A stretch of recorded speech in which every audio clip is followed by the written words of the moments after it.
Good morning, everyone. I'm very happy to be here with you to be the moderator of this panel with our honorable panel members. We're going to be able to talk about disinformation, how it escalates conflicts that are all around the world, in Africa, in Sahel, in Sudan, in the DRC, and what is extremely topical currently, the war in Ukraine.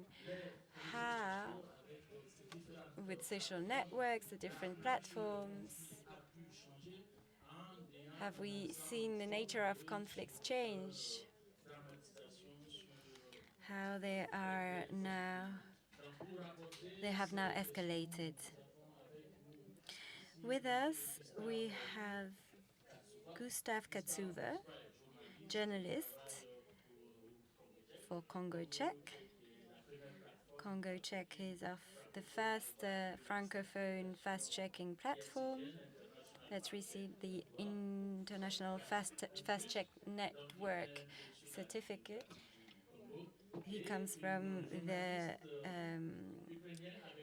Democratic Republic of Congo, and we've got Christina Zeleniuk. I hope that I pronounced it well.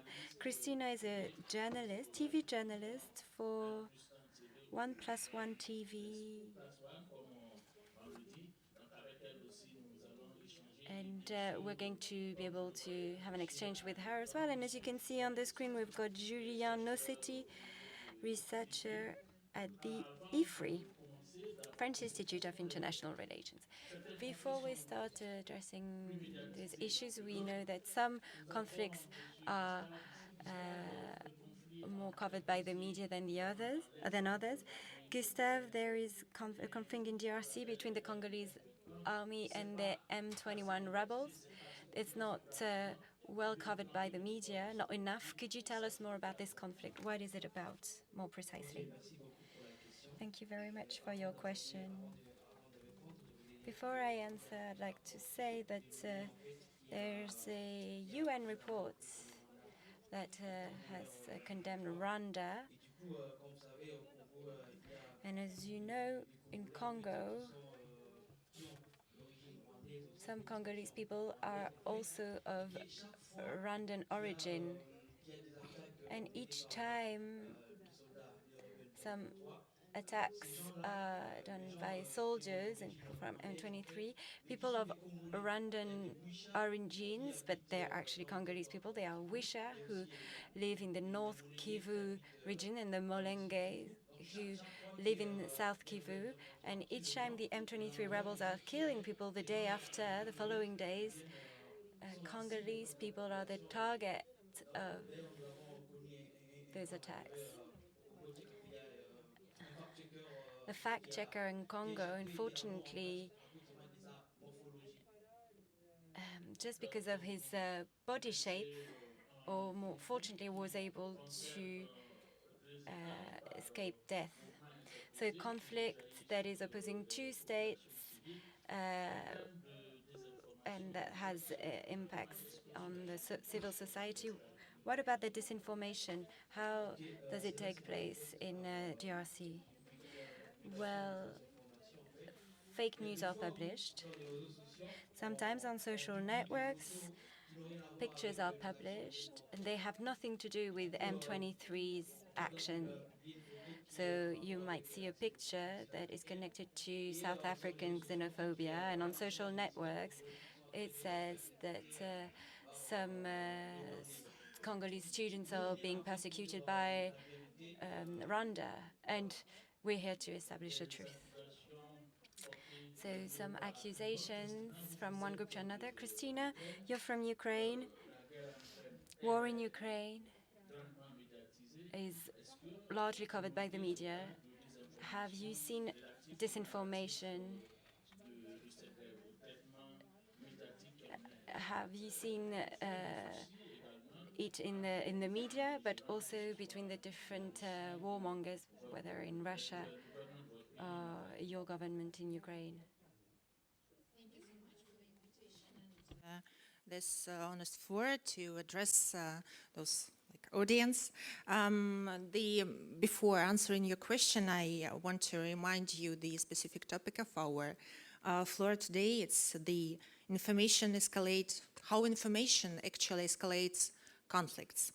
And I think it's actually a very good question to all of us.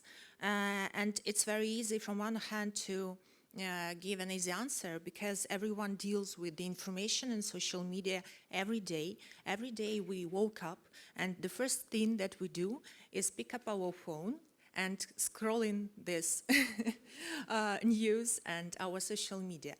And when we see some topic that matters us a lot, and even in the times of some huge events that are taking place in our countries, for example, if we are talking about those protests that have been in France several weeks ago, or when we are talking about conflicts, or even a full-scale war, like in Ukraine, in my country, it depends. So imagine that, for example, you're waking up in the morning and you see something going on in your country and it matters you a lot and you began to make some posts in social media and to comment some topics.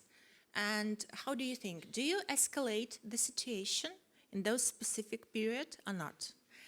It's from one point of view. Another point of view is that a very brilliant example with those French protests that took place several weeks ago, that during exactly that time, Russian propaganda began to spread their fakes and misinformation that protesters in France received weapons, and they spread fakes that it was exactly Russian weapons, which is completely false, but it was spread not only in Russian Telegram, segment of Telegram, in Russian language, but also in Twitter, in English, and in French. It's one example. The second example, when we are talking about the information and how it deals with escalation, when we are in the full-scale war, like in Ukraine. And the second example, imagine that your colleague is captured by the Russian army, as my colleague was captured in March last year by Russian soldiers in the Kiev region. And he is still in the Russian prison. What will you do? As a journalist, maybe you will post it on Facebook and social media to attract more and more attention, especially when you are an international journalist, to attract more attention of international society to somehow help him. But another point of view is that imagine that your post in social media can get his situation in the Russian prison even worse. So it's rather complicated. And for example, the third point, answering specifically to your question, the biggest problem for us right now in Ukraine, when we're talking about disinformation, fakes, and spreading these lies, it's Telegram. Because right now, independent journalists and Ukrainian journalists who are covering war issues, who are working exactly on the front line, can't compete with different Telegram channels which are posting post information without verification.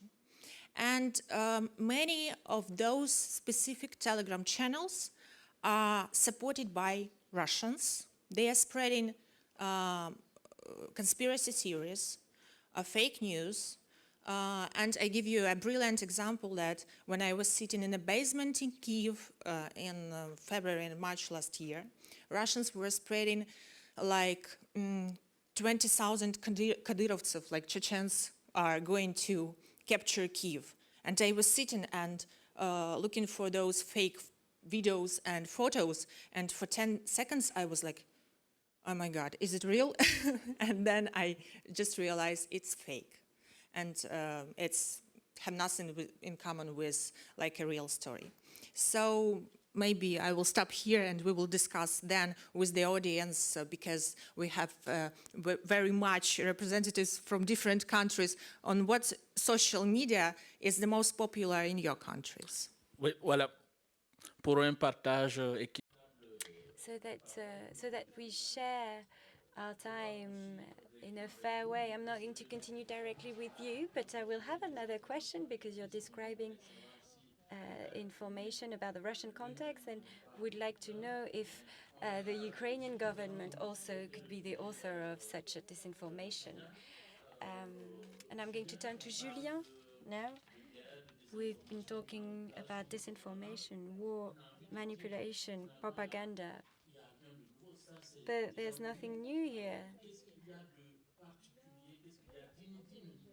What's new now? What's more specific about the influence of states? We've been talking about new technologies, AI.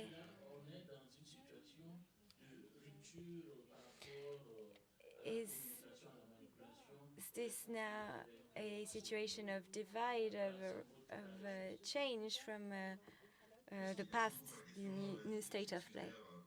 Thank you very much for your question. I apologize for not being with you, but of course we can use the technology to attend remotely. Your question is quite fast. It's at the core of our topic, of course. I wrote down that you used the expression, the phrase, the manipulation of information, and in France and in the EU, that was the core of debates, of task forces, of working groups to try and find the right term, talking about influence, public diplomacy, disinformation, propaganda. And the idea that we manipulate information is very specific for two reasons. It truly highlights the core of our problem, the way we know it since the Ukrainian war started in 2014, and it's considered as a deliberate action from the attacking country. You want to damage your enemy, and you want to work in a clandestine way. You don't want the victim to be aware of this manipulation, that it is the victim of influence attempts through IT channels. That was just a side comment on the different terms, and I think it's important to remind this definition because we see lots of different examples in public debate, and it's important to know what we're talking about here.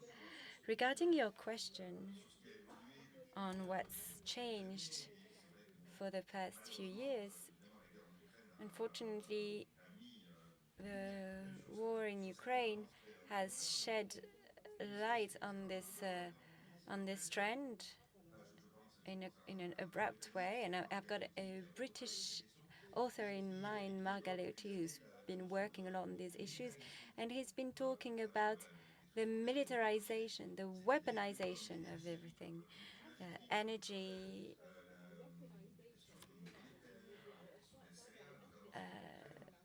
monetary flows, cereals.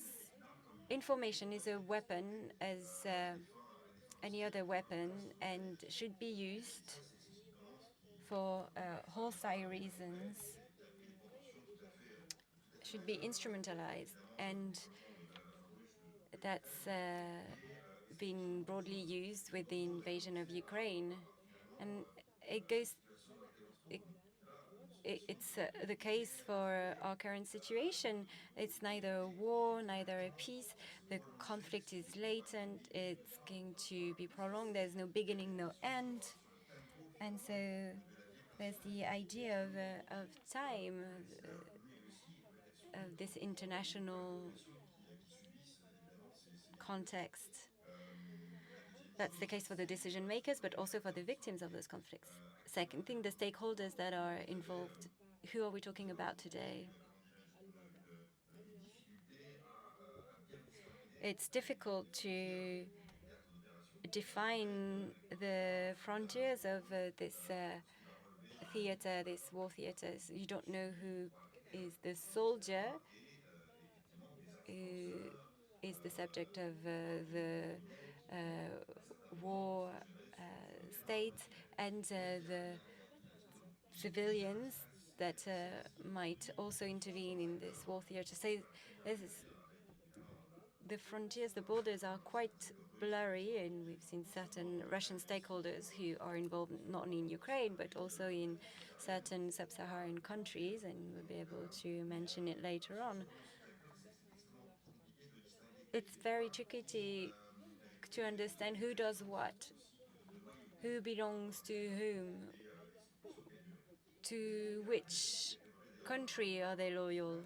And Christina has also highlighted it. There's a trend, a continuous trend in the manipulation of information, that the influence channels are privatized. Christina was talking about Telegram and its role, and today it's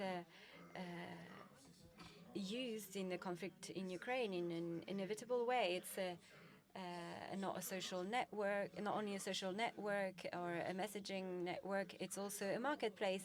So there's this blurriness, this unknown.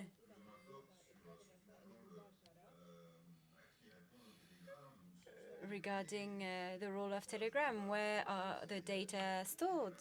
For instance, I'm not going to start a debate that's been around for years, but the tool is very much adapted to mass communication, and so in extenso to a hostile type of communication. Julien, Question aura peut-être une charge.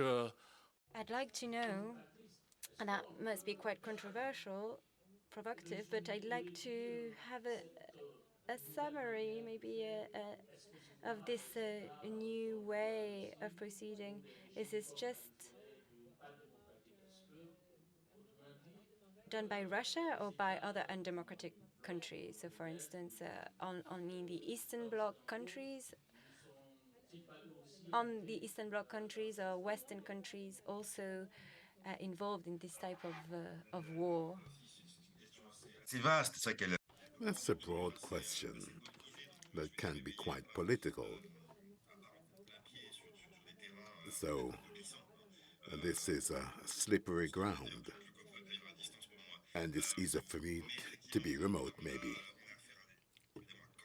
So, we have a lot of tools and technologies used by different players and also by partners in democratic countries deploying influencing strategies.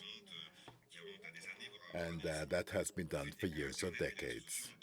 The internet has given a new momentum to this influencing strategy, but you must be careful when it comes to establishing any equivalences. Today, and it started before Ukraine with the war in Syria, we already had lines of fracture that were very clear in terms of the initial responsibility and the nature of the regimes involved. So be careful, I'm summarizing here. We need to avoid putting on an equal footing the different strategies deployed by authoritarian regimes for repressive purposes and different policies in democratic regimes that can. One second, we have understood that. That allows me to come back to Christina. In the case of Ukraine, the others are saying Russia is carrying out disinformation and manipulation. Ukraine, could we talk about good or bad manipulation in the case of your country, Ukraine? Good or bad? Do you mean good or bad manipulation from which side? From which side? Du coup, Well, if you are on the Ukrainian side, you would say it's for a good cause. But the rest of the world observing it would say, but be careful. Ukraine may be doing manipulation. And I think that a Human Rights Watch report pointed out that the Ukrainian government was putting its population in danger by carrying out this type of operation. Understood your question regarding the informational landscape right now in Ukraine. As you know, we are in a full-scale war almost for a year and a half, and when it was started, our parliament adopted so-called martial law. It means we are living right now under the conditions of the law in the war times. So it means it is also spread into the for the work of media and informational landscape. At the same time, it's a mistake to consider that, for example, we haven't right now in Ukraine independent investigative journalism because you have seen, I hope, those investigations connected with some working process of our Ministry of Defense or our politicians or their assets abroad, for example. It's one example. The second one is you told manipulation for good or bad. No. We in Ukraine, as a Ukrainian journalists, I guess, were united in a big family after the full-scale war, Russian full-scale war started. And right now, the best solution for fighting against propaganda, not only Russian, because Chinese are also spreading a lot of disinformation through, for example, TikTok. And it's the second challenge, not only for Ukrainians, but also for us here. I mean that, you know, the best solution for it is to fight against it with the truth, to spread the truth. And here is the best example when Russia blew up our Kakhovska hydroelectric power plant. And we in Ukraine were shocked, actually, how the Western media was covering this topic, because the truth is that they captured this power plant on the 24th of February last year. They mined it exactly in April last year. So, and I had a live on BBC radio at those exactly morning after this Russian blew up happened. And I was shocked that after my speech, they asked me, are you sure that that was Russians who did it? I said, come on, they captured this power plant and they were controlling it, mined it. So Ukraine hasn't access at all to this critical infrastructure object. That's why it's a very good example for Western society who thinks that Ukraine is manipulating. No, we are spreading the truth. Christina, I'll let you put your headset on. You personally, do you view yourself as a Ukrainian journalist who must defend her country? Or quite simply, would you define yourself as a professional journalist who is not at all influenced by this situation, who remain cold-minded, clinical? It's I have a very simple answer because last year I was invited to give a lecture to future journalists in Germany in some of the universities, and they asked me how you are staying independent journalist in Ukraine during the Russian full-scale war. I stopped for 10 or 15 seconds, and right after that I asked them in advance, how do you think, being a journalist, for example, imagine you are living in a big house, you have a family, kids, a dog, and someday someone is killing your wife, killing your kids, blew up your house, you have nothing, and you are a journalist, and your editorial team asks you to write a story about that. Do you still remain independent? I guess no. Thank you for that Thank you for that answer that has the merit of being clear. I put that question because we're talking about conflict and the journalist's work, which is not always well known. I'm referring to my country, Burkina Faso, given the situation where journalists are asking themselves their questions. Should we be a patriotic journalist or not? And that leads to a division in terms of the different outlooks. And it leads to hate messages against some journalists who may have decided not to go in the direction of the narrative given by the authorities. Gustav, let's come back to you. You do fact checking, Congo check, but in a complicated region. Can you tell us how you manage to identify false or fake content? I realize that the French are moving more and more towards English. How do you manage to do that concretely? And what type of fake news do you find? Thank you for that question. As you know, there's a war in North Kivu between the militia and the Congolese army. In each war, truth is the first victim. On the social media today, you find pages that were created to support those who are for the militia and those who are for the army, the Congolese army. Pictures are published that have nothing to. For example, you have pictures showing dead people that come from the Rwanda genocide in the 90s that are used today, saying that these are people killed by the rebels. We also have pictures with respect to South African xenophobia, saying that these are Congolese students who are ill treated by Rwanda. What we do is that our research is quite basic. You search for reverse images and you quickly realize the real context. You see the truth around that image. Very often, pictures published here and there have nothing to do with it.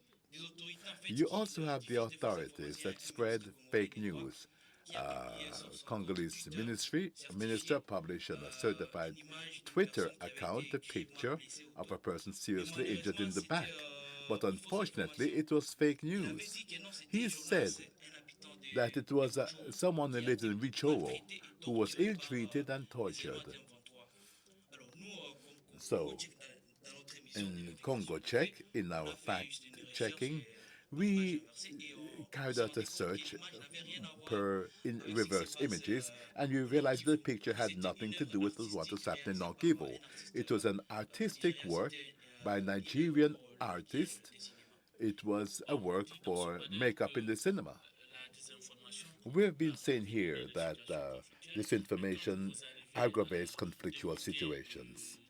But when you manage to prove the existence of such fake news and to publish it, have you noted any change in terms of the population or your audience? In other words, is there an impact from your fact checking work in conflictual situations to appease inter-community conflicts? I would say that it has a negative impact, but also a positive impact. We can minimize the positive impact though. Let's start with the negative. Well, negative. We as fact checkers, we're there to speak the truth. And if we see a picture that is published and that went viral on social media, and in fact, well, we come in and say, no, this picture has nothing to do with what's happening in Kivu. People on the internet consider us as being pro-Rwanda or financed by the regime to minimize actions carried out by the Vontois people. And on the positive side, sometimes journalists publish fake news. Some realize that it's fake. They use our techniques looking for reverse images and realize that you are right. And the next time they carry out basic research before sharing fake news. Rapidly now, if we were to put the negative and the positive on a scale, what side would it go? I would say more negative because people say we're not what we are, say that we're financed by Rwanda. We're there to speak the truth, to establish the facts as they are. Unfortunately, it works against us, and they say that Congo Czech is financed by rich people in Rwanda. Okay, let us now turn to Julia. You said that these actions seeking to influence is not only in the Western world, and that African countries like the Congo, Sudan, or Burkina Faso or Mali are also targeted, largely. Have you observed such actions over there? And do they help to aggravate consequences or even create new conflicts? A very good question and very topical, unfortunately. Let me remind you, first of all, that you have a proliferation of digital data today. No continent or region is fully spared. Now, when you look at the international spread of some conflicts, Russia exported some of its information techniques, in particular, to the African continent in general. Even if we focus mainly on sub-Saharan African countries, in some parts of North Africa, we can also see trends that are quite similar. In terms of the short to medium term effects, it's not quite identical, but the techniques used remain identical. They consist in something quite simple and at the same time difficult to counter. In other words, exploiting feelings, anti French feelings, sentiments that have been documented for years. There's nothing fundamentally new in what I'm saying. But it consists, quite simply, let me point at one thing. It consists basically not in spreading any soft power, positive image of Russia in African countries, but of doing the opposite and speaking badly about the other party's approach. This shows that some authoritarian states in particular have a very different approach from what we see in the Western world when we talk about soft power, especially in the United States. A fundamental difference is not new, but has become major in African countries. This strategy that started maybe in Ukraine before the invasion or up to the invasion, are these the same strategies that we see in African countries, where we often have the feeling that this disinformation tends to play on community aspects, on different ethnic groups or religions? Well, the overall strategy is identical. It's all about reinforcing a relativism, a permanent doubts, and then generate a confrontation, traditionally, between communities, opinions. It's less about creating a conflict than reinforcing conflicts, reinforcing tensions or crises that already existed. That's an important point. In African lands,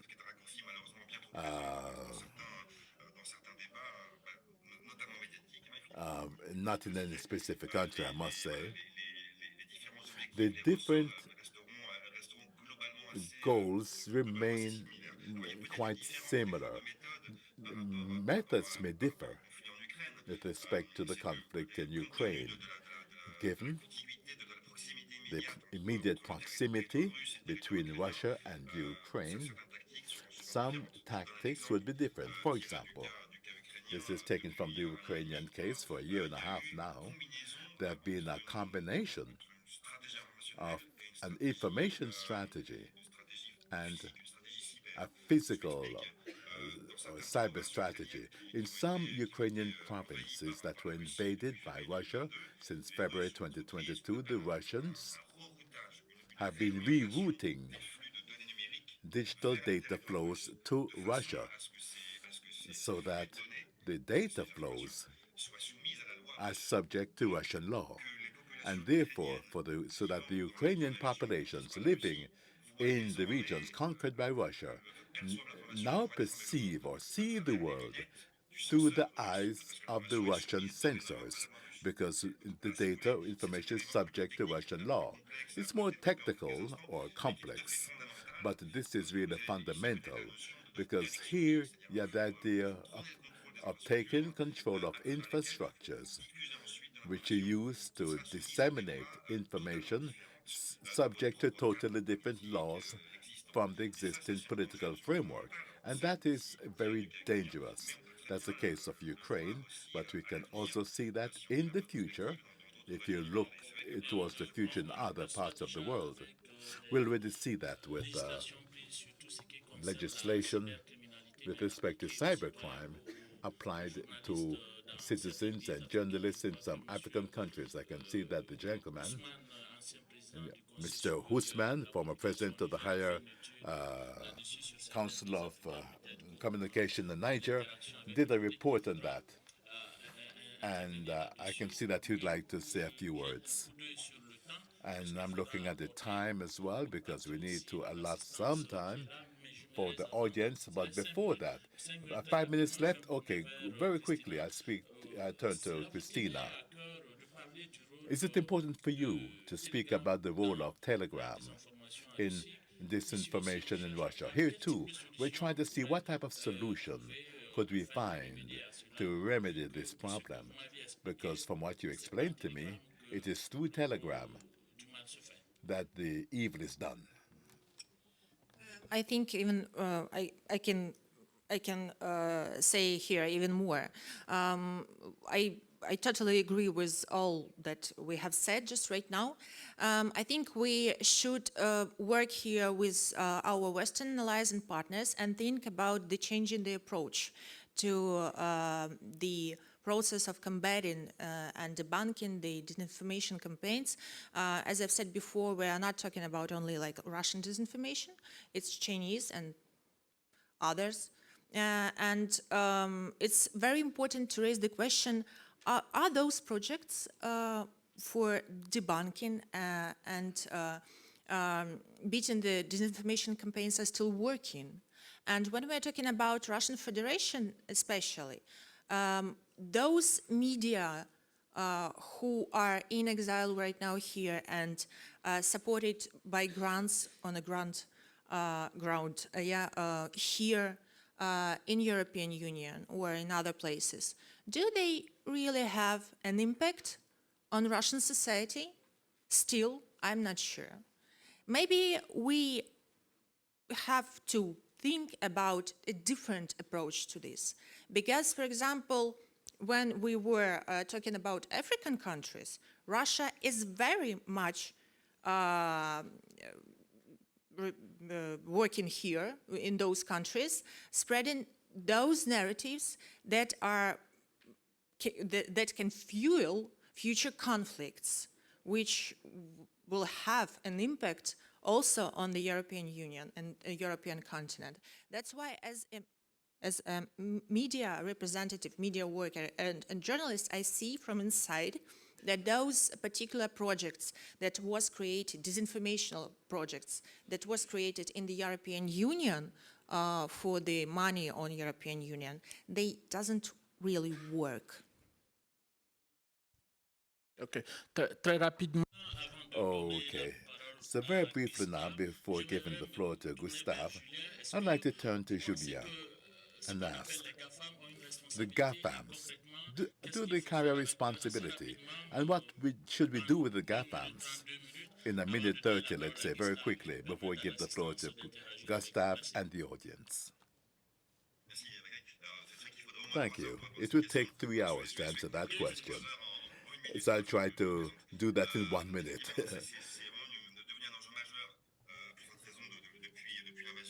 Since the invasion of a part of Ukraine, some major digital platforms have embarked upon an effort to support the Ukrainian government, not to debunk, to use a French term, to detect and counter the different narratives spread by Russia and its information outlets. We already knew about the contributions by YouTube and Facebook in the fight against terrorism. But here we saw Microsoft, GAFAM, American GAFAM, that was very much involved in Ukraine when it comes to documenting Russian war crimes committed in Ukraine. That is quite new. These are tech players who can spend large financial amounts as compared to the state, and they have a lot of room to maneuver. So, raising questions of sovereignty as well, in terms of the form of public private cooperation that is not settled yet. So, the sort of responsibility or accountability in times of war. These are tricky issues that legal experts are working on actively. So, this is a virgin ground for the time being. Let me conclude. There are some platforms that I spoke about. YouTube belongs to Google, Facebook, Meta, that are still contributing in their own way to spread hate content or war apologies or biased views, manipulative. And we have not yet found a way to hold ourselves immune against that. It's global and instant. Okay, Gustav, you already spoke about certain challenges, especially linked to your liberties. You heard the music, so very quickly now, what do you think fact checking can do in the case of Togo? I think that fact checking is a very important way to fight against fake news in DRC and Africa. It's a large country with over 450 tribes. I also think that fact checking can help to combat hate messages and conflicts in my country. Thank you, Gustav. It is now time for Q&A session. We have a mic here, exciting discussions, and there are lots of questions, I'm sure. Thank you very much. This is Abel from Ethiopia. I came from HackCheck, a fact-checking initiative.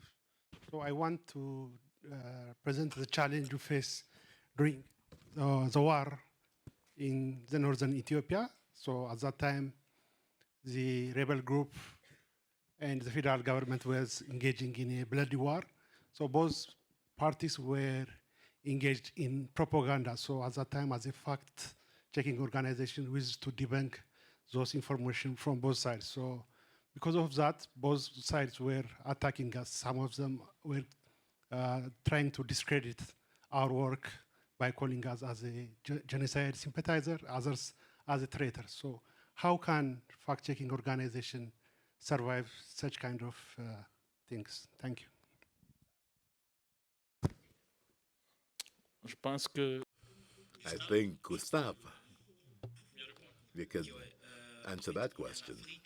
Well, we're in Africa. In Africa, the freedom of the press is restricted. I think we have a high price to pay. I don't know what we need to do to avoid that. We too are the victims of that. So it's really complicated to avoid this. Before the next question, if I may add something, since I represent a fact-checking organization in a country at war, we are facing the same difficulties, especially with respect to our fellow citizens who don't understand that we need to take time It's about taking time and explaining the process for fact checking, how it is done, and to assert your independence, your editorial independence more.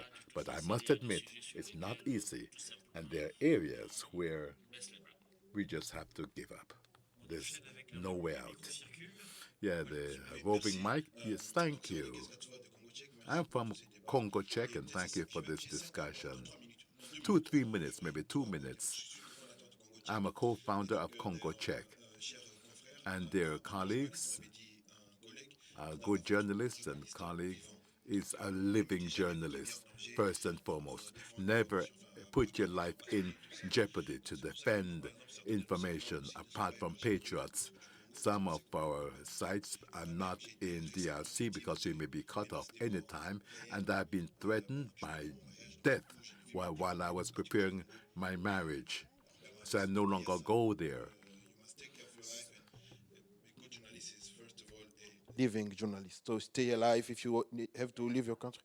Ah ouais, ouais, si vous devez quitter votre pays. So if you must leave your country, leave it.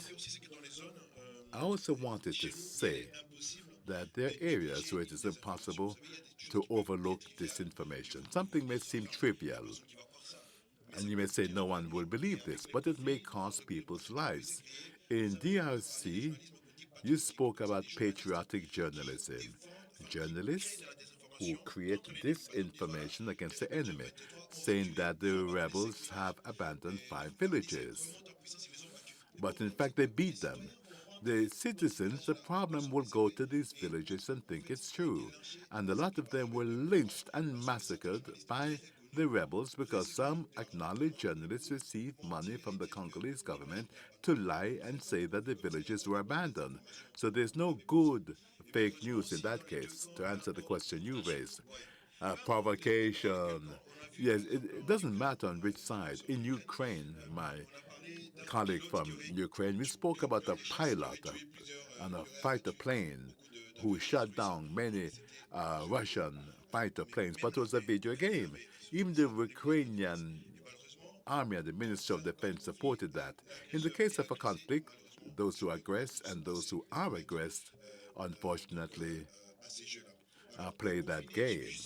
To conclude, I'd just like to add that it's very difficult to be a fact checker. When you defend the truth, you are ill-viewed. The president of DRC already called us several times to say, you are against us because we're showing washing stations, water treatment stations in France, saying that the president built water treatment centers. Yes, we did that in the Congo, but that has nothing to do with what you have in Bordeaux. So when you say that, they may say that you're working against the government. And microphone. Oh, fine. Would you like to react to that? Roland. My name is Roland Aziaka.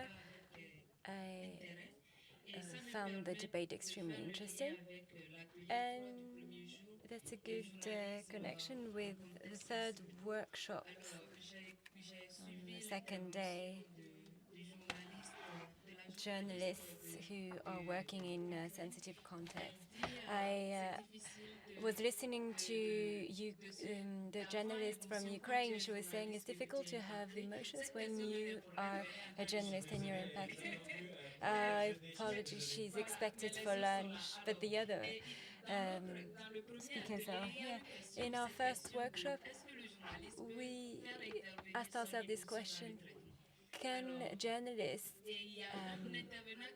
use their emotions when they are covering a story?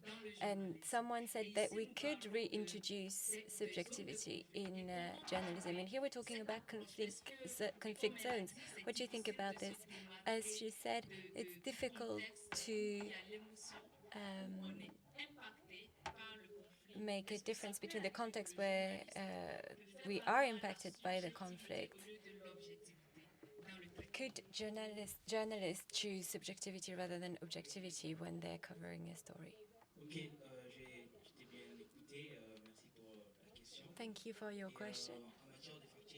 regarding fact-checking. I'm more of a fact-checker than a journalist. And in fact-checking, your emotions, your feelings can't take over because you're here to establish the truth and to say how you've worked, the approach that you have chosen to say that something is true or false. If your feelings then intervene, it's not fact-checking anymore. In fact-checking, there is no room for emotions. I think that Gustav's answer is very clear. If you're a fact-checker, your opinions can't intervene as a human being, as a journalist, as a resident. You can share your position, your opinion as a journalist, whether you're a fact checker or not. Question over there? Yes, I wanted to talk about disinformation and conflict, and I'd like to specify, first of all, that to use disinformation in the context of conflict is not new. It's a very old method. If we refer to a famous book written by a Chinese strategist, Zhu Zu, he has already written theories on the use of disinformation in war context, so that's nothing new. What's new today is the how disinformation is spread through technologies. In our digital world, disinformation circulates online, and they circulate at an exponential speed, and it's got much more impact on the society and on states. And to now come back to our topic, there are two challenges. The challenges of disinformation are not identical whether you are in Europe or in Africa. And it's important for us, African people, to express ourselves in this debate so that we understand what the challenges are for us. Disinformation in Europe is used as an instrument of war and the influence struggles that Russia and other countries are currently leading. And so disinformation, from this point of view, has impacts in Africa. And Africa, particularly Central Sahel, is the theater of this war of influence between Russia and European states. However, today, us in the Sahel, we have to face terrorism. The terrorist groups are also using disinformation. They promote, they shock. For instance, an attack took place between a terrorist group and a national armed group. The terrorist groups are using images from Congo, from the Rwanda genocide, and saying, here you go, we've killed the army, we've massacred, executed thousands of people. And that's disinformation. In Africa, it has become a weapon used by terrorist groups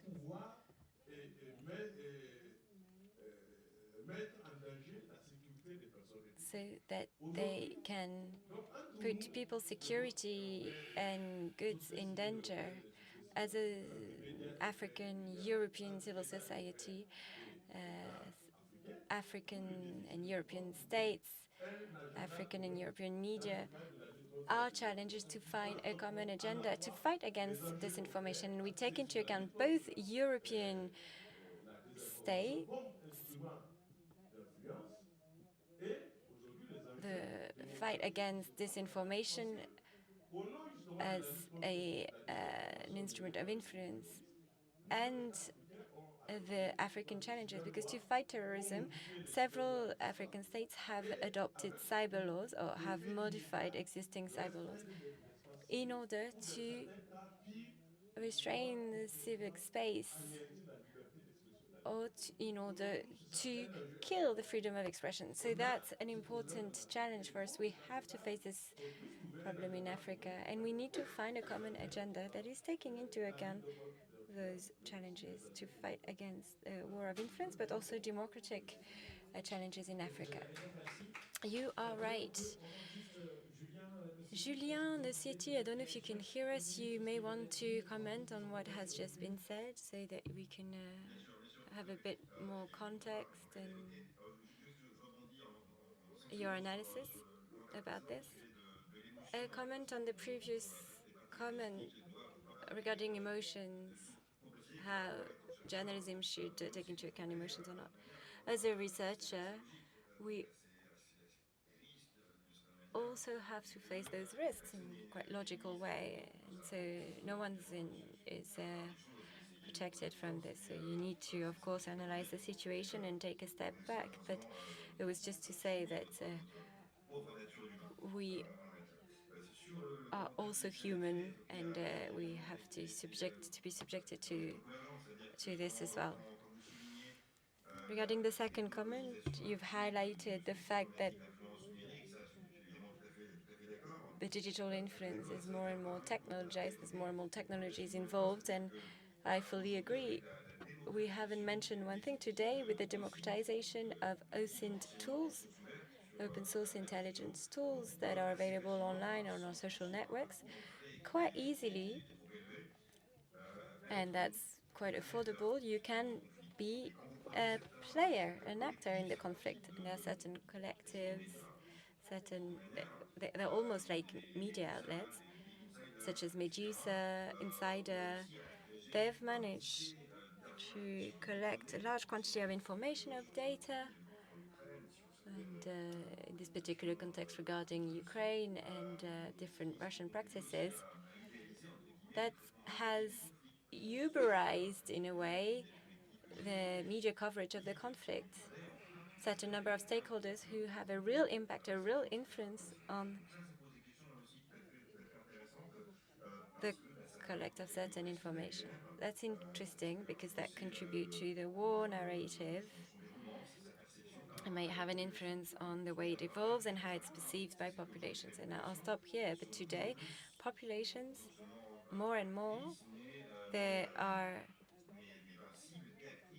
the targets, and they are active in the conflicts by using those digital tools, and that's a major factor that must be taken into account and is going to continue to exist. One last question, maybe, and then you'll be able to react. Comment about Kristina Zeleniuk, the Ukrainian reporter.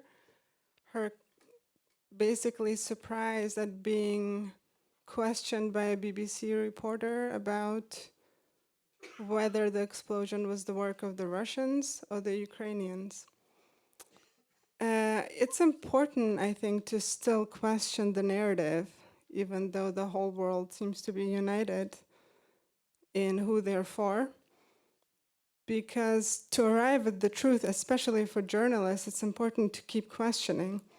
That's one. And the second is, we all remember a time when most of the world was united, most of the journalists were united in their views about Iraq and the weapons of mass destruction in Iraq.